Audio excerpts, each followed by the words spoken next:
हरे कृष्णा। तो पुनः एक बार आप सभी भक्तों का हार्दिक स्वागत है। और ये कृष्ण स्वागतम सीरीज जिसमें हम भगवान कृष्ण को हमारे जीवन में स्वागत कर रहे हैं। और आज के सत्र में हम चर्चा करेंगे किस प्रकार से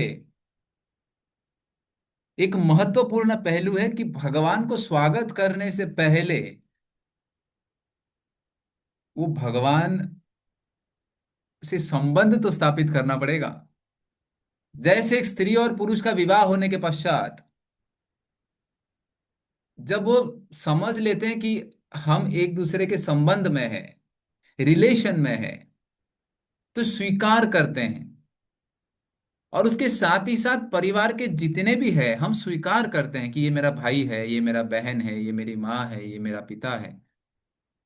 और फिर कोई भी पूछते हैं कि आप इनके कौन लगते हैं, तो हम वो बोलते हैं ना, छाती ठोक के कहते हैं कि ये मेरे पिताश्री हैं, ये मेरे भाई साहब हैं।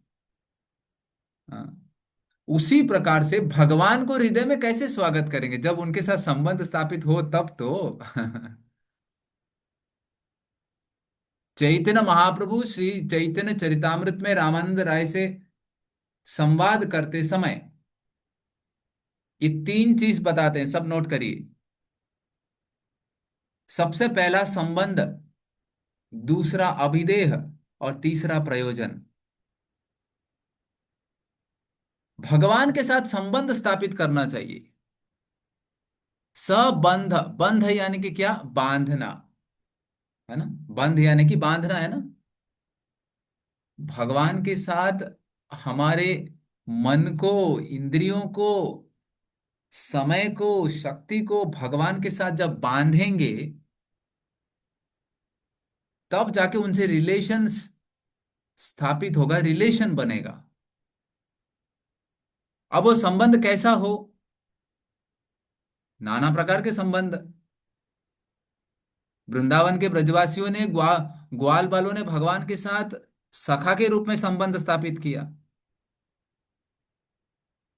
वृंदावन की गोपियां भगवान के साथ माधुर्य भाव में किया। नंद बाबा और यशोदा महारानी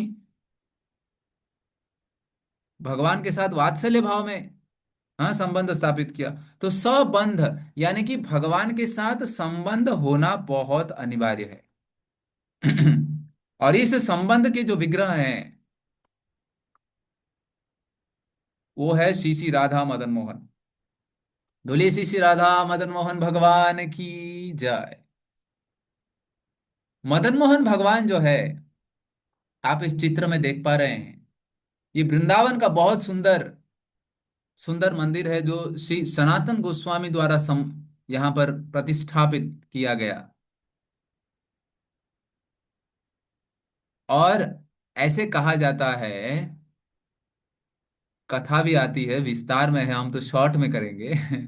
ये जो दर्शन आप कर पा रहे हैं स्क्रीन के राइट साइड में, जब आज से 5,000 साल पहले जब भगवान कृष्ण इस धराधाम को छोड़कर गए तो उसके पश्चात विग्रहों का निर्माण हुआ। प्रमुख रूप से तीन विग्रह। वृंदावन के ब्रजवासियां भगवान के विरह में रह नहीं पाए, और वहां पर भगवान जब गोलोक धाम पर, वृंदावन धाम पर जाने के पश्चात अपने वज्रनाभ जी को भेजे, बोले कि जाइए, मेरे भक्त जो है विरह में रहे हैं, उनके लिए विग्रह का निर्माण कीजिए। और फिर आने के पश्चात विग्रह का निर्माण किए। लेकिन वो विग्रह दिखते कैसे हैं, क्या है, कौन बताए। तो फिर यहां पर आने के पश्चात उत्तरा मैया, जो परीक्षित महाराज की मां और अभिमन्यु का पत्नी, उत्तरा यहाँ पर उपस्थित थी। और उनके मार्गदर्शन के अनुसार वो बताती गई कि भगवान के चरण कैसे दिखते हैं, भगवान के मुखमंडल कैसे दिखते हैं, भगवान के रूप कैसे होते हैं। और वो जब सुंदर रूप का उन्होंने वर्णन किया, उसके पश्चात वज्रनाभ जी ने कार्विंग किया वो विग्रह को। और ये जो स्क्रीन पे आप देख पा रहे हैं, ये है वज्रनाभ जी के द्वारा कार्विंग किया गया जो विग्रह। इसके जो चरण जो है, इसके जो चरण जो है वो हू बहू भगवान कृष्ण से मिलता है। हाँ। ये जो दर्शन है ये श्री श्री राधा मदन मोहन जी का दर्शन है, जिसके चरण जो है वज्रनाभ जी ने कार्विंग किया हुआ है। जैसे उत्तरा मैया ने जिस प्रकार से बताई कि भगवान के चरण ऐसे दिखते थे, वक्षस्थल ऐसे दिखते थे, वज्रनाभ जी ने जो पहला विग्रह बनाया वो है मदन मोहन जी का। लेकिन बाकी सारे जो वक्षस्थल और चेहरा वो तो पूरी तरह से मैच नहीं हो रहा था। 95-96% मैच हो रहा था मान लो। तो जो विग्रह बनाए उसको मदन मोहन जी का नाम दिए और उसको प्राण प्रतिष्ठा किया गया। इसी मदन मोहन जो वृंदावन में है उसका ही रेप्लिका यहाँ पर इस गोवर्धन इको विलेज में स्थापित किया गया है। और इस मदन मोहन इस कृष्ण के साथ संबंध स्थापित करने के लिए हेतु, उस कृष्ण के साथ जो हमारे कर्ता है, जो हमारे भर्ता है, जो हमारे सब कुछ है, रिलेशन स्थापित करना बहुत इंपॉर्टेंट है। और जब रिलेशन स्थापित होने के पश्चात संबंध हो गया, संबंध होने के पश्चात फिर होता है अभिदेह दूसरा। अभिदेह का अर्थ क्या है? प्रोसेस। मार्ग क्या है? प्रोसेस यानी कि कोई भी कार्य आप करते हैं जैसे एक स्त्री और पुरुष का विवाह होने के पश्चात संबंध हो गया पति पत्नी का। उसके बाद क्या? उसके बाद परिवार चलाना है। ये हो गया प्रोसेस। परिवार चलाना है। अब यहां पर भगवान के साथ जो अनंत काल से जो संबंध टूटा हुआ था, मदन मोहन के साथ संबंध स्थापित हो गया। और वहां पर उनको प्रार्थना करते हैं, जयताम सुरतो पंगो मम मंद मतिर्गति मत सर्वस्व पदाम्भोजो राधा मदन मोहनो। उस भगवान को प्रार्थना करते हैं कि हे प्रभु, जो जन्म जन्मांतर से मैं आपसे बिछड़ा हुआ था, अब आ गया हूं आपके शरण में, कृपा करके मुझे स्वीकार करें। और फिर क्या बोलते हैं? जयताम सुरतो पंगोर मम मंद मतिर गति।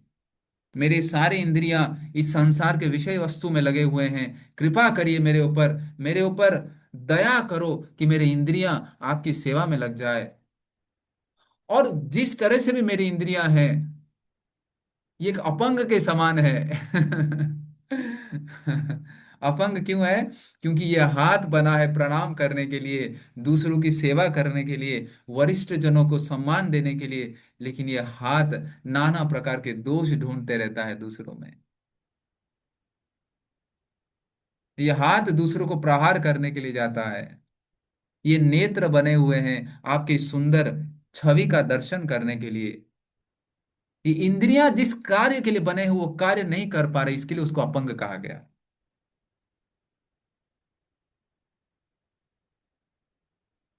तो यहाँ पर सनातन गोस्वामी पाद प्रार्थना करते हैं, जयताम सुरतो पंगोर मम मंद मतिर गति मत सर्वस्व पदाम्बोज। जैसा ही मेरा मन हो, मति हो, अपंग हो, कुछ भी हो, हे मदन मोहन इसको स्वीकार करो, आपके अलावा कोई नहीं मेरा। आपके अलावा मेरा कोई नहीं, कृपा करके स्वीकार करें। फिर मदन मोहन आलिंगन करते हैं, स्वीकार करते हैं, बोलते अभी मार्ग का पालन करो। बोले क्या करो? बोले संबंध हो गया, अब संबंध के बाद अब अभिदेह यानी कि प्रोसेस। कौन सा प्रोसेस? बोले मदन मोहन जी। मदन मोहन जी हमको स्वीकार करते हैं और फिर वो भेज देते हैं गोविंद देव जी के पास। अभिदेह जो प्रोसेस जो है, क्या प्रोसेस है? बोलते नवदा भक्ति प्रोसेस है। क्या है? श्रवणम कीर्तनम विष्णु स्मरणम पाद सेवनम अर्चनम वंदनम दास्यम साख्यम आत्मनिवेदनम। भागवतम में प्रहलाद महाराज बहुत सुंदर ये नवदा भक्ति का वर्णन करते हैं। ये नवदा भक्ति के माध्यम से जो भगवान के साथ संबंध स्थापित हो गए, इस मार्ग पे चलेंगे। कैसे? 24 घंटे के अंतराल में कभी श्रवण करेंगे, कभी कीर्तन करेंगे, कभी प्रसाद का सेवन करेंगे, कभी भगवान का सेवा करेंगे। हाँ, अनेक प्रकार के नवदा भक्ति में से कभी श्रवण ज्यादा होगा, कभी कीर्तन ज्यादा होगा, कभी और इस प्रकार से जो नवदा भक्ति के जो नौ अंग है, हर एक भक्ति के अंदर किस, यानी कि श्रवण, श्रवण के अंदर किसने परफेक्शन लाया है अपने जीवन में, कीर्तनम के अंदर किसने परफेक्शन, उसका बड़ा बड़ा विस्तार में है। आने वाले सत्र में कब चर्चा करेंगे। लेकिन प्रोसेस क्या है? नवधा भक्ति।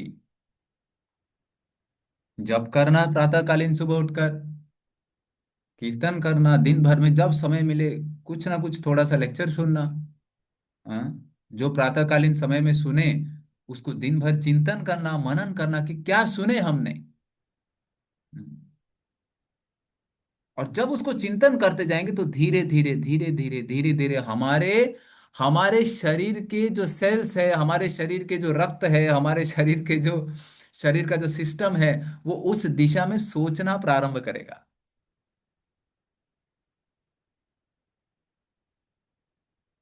जिसमें दिन भर, जब हम प्रातःकालीन समय में उठकर चिंतन नहीं करते हैं तो दिन भर इधर उधर मन भटकता है। लेकिन चिंतन करें कि मुझे दिन भर क्या करना है, तो एक बिजनेस, एक व्यवसाय करने वाला व्यक्ति जिस प्रकार से एकाग्रचित होकर करता है, हमारा व्यवसाय है कि वो भगवान के साथ संबंध स्थापित करना और उसके पास जाना। अभिधेय यानी कि प्रोसेस, नवदा भक्ति जो है ये अभिधेय है। और उसके जो विग्रह हैं, उसके जो भगवान है, भगवान की सुंदर गोविंद देव जी का दर्शन जो आप स्क्रीन पर कर रहे हैं, ये गोविंद देव जी का विग्रह है जिनको अभिदेह विग्रह कहा गया है। आप बोले क्यों इनको अभिदेह विग्रह कहा गया है? क्योंकि इनका जो मुखमंडल है, जब वज्रनाथ जी कार्विंग कर रहे थे, मदन मोहन जी का चरण भगवान कृष्ण से मिल रहा था, हु बहू, जब यहां पर वो 5,000 साल पहले थे। फिर से उन्होंने और एक विग्रह बनाया और बोले उस विग्रह में भगवान का जो मुखमंडल है, भगवान का जो चेहरा है, वो एज इट इज भगवान कृष्ण से मिल रहा था। और वो बन गया ये गोविंद देव जी का विग्रह। बोले श्री श्री राधा गोविंद देव भगवान की जय। यानी कि आज से 5,000 साल पहले भगवान दिखते कैसे थे, उनका चेहरा कैसे दिखता था, इस चित्र पर जो चेहरा दिख रहा है गोविंद देव जी का, वैसे चेहरा दिख रहा था। अब मार्ग को पालन किए, गोविंद देव जी का दर्शन करते रहे रोज, कि मुझे इस व्यक्ति के पास जाना है, मुझे इस व्यक्ति के पास जाना है, उसके उस परमानेंट एड्रेस पे जाना है। उनके उस सुंदर उनके उस सुंदर मखमंड उनके उस सुंदर मुखमंडल का हो गया ना, दर्शन हो गया। अब वहां पे उनको पूर्ण काल के लिए उनको देखने की अभिलाषा जागृत हुई। अब उसके पश्चात क्या? बोले उसके पश्चात जो तीसरा विग्रह जो वज्रनाभ जी ने कार्विंग किया, उसमें भगवान के वक्षस्थल हूबहू मिल रहे थे। और उस विग्रह का नाम दिया श्री श्री राधा गोपीनाथ। बोलिए श्री श्री राधा गोपीनाथ भगवान की जय। और इनको बोलते हैं प्रयोजन विग्रह। संबंध हो गया। फिर अभिदेह में नवदा भक्ति के माध्यम से हमने पालन किया। तो तीसरा जो है, जिसको प्रयोजन कहते हैं, प्रयोजन का अर्थ है गोल, लक्ष्य क्या है, उस लक्ष्य को प्राप्ति करने के लिए। क्या है लक्ष्य? क्या है? गोपीनाथ।